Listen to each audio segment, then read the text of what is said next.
नमस्कार. मी आज संध्याकाळी जेवणामध्ये काय काय बनवणार आहे ते तुमच्याशी शेअर करणार आहे. तर मी एकीकडे चहा ठेवले आणि एकीकडे दूध तापवण्यासाठी ठेवले आणि त्याचबरोबर इकडे मी तांदूळ निवडून घेतले. भात करायचा होता मला म्हणून आणि मसाल्याच्या डब्यामधले मसाले संपले होते म्हणून मसाले सगळे भरले मसाल्या डब्यामध्ये आणि चहा उकळला होता त्यामुळे चहा कपामध्ये भरला.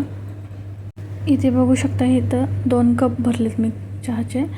तो 1 कप आहे तो माझा आणि 1 कप आहे तो आईंचा.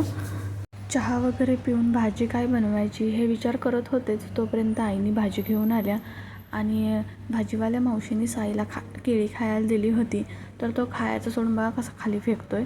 आणि आईने आणल्या होत्या बाजारातून पावटा. तर मी पावट्याची आमटी बनवणार आहे. आता मी पीठ मळायला घेणार होते. तर सकाळच्या चपात्या किती शिल्लक आहेत हे बघून घेतले, कारण चपात्या किती आहेत त्यानुसारच मी पीठ मळणार होते. तर 4 चपात्या इथे शिल्लक होत्या बघा आणि त्या हिशोबाने मी आता संध्याकाळी किती लागतील ह्या हिशोबाने चपाती बनवणार.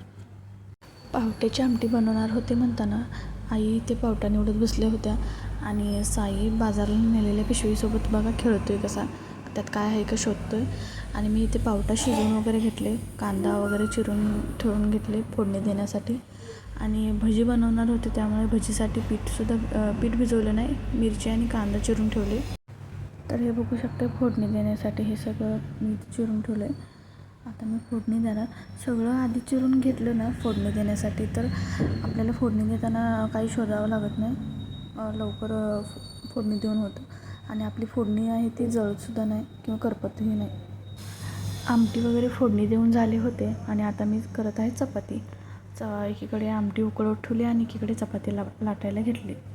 चपाती बघा अगदी गोल अशा फुगल्या नाहीत, पण तरी बऱ्यापैकी गोल फुगलेल्या आहेत. तर जमल्यात का सांगा कमेंटमध्ये. चपाती वगैरे झाले करून मला बनवायचे होते साईला वरण.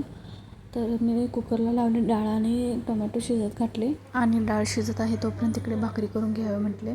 2च भाकरी करायच्या होत्या मला. तर तुम्ही विचार करत असाल की आता तर चपाती बनवली आहे आणि आता भाकरी कशी काय.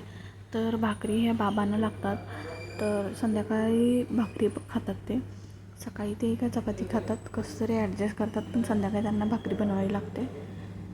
आणि इकडे भजी बनवायची होती त्यामुळे भजीचं पीठ चाळून घेतले आणि कांदा मिरची वगैरे सगळं चिरून ठेवलं होतं. फक्त पीठ मिक्स करायचं होतं आणि भजी तळायचं होतं. तर भजीचं पीठ मळून झाल्यानंतर लगेच मी भजी करायला घेतले, मिरची भजी. आणि इकडे एका गॅसवर मी इकडे रवा भाजून घेत आहे, कारण देवाला नैवेद्य दाखवायचा होता शिऱ्याचा. शिरा बनवताना रवा हा नेहमी मंद आचेवर भाजून घ्यावा, कारण तसे केल्याने शिरा टेस्टीही बनतो आणि चवीलासुद्धा होतो. इथं बघू शकताय माझा पूर्ण स्वयंपाक. तर हा आहे शिरा आणि ही आहे पावट्याची आमटी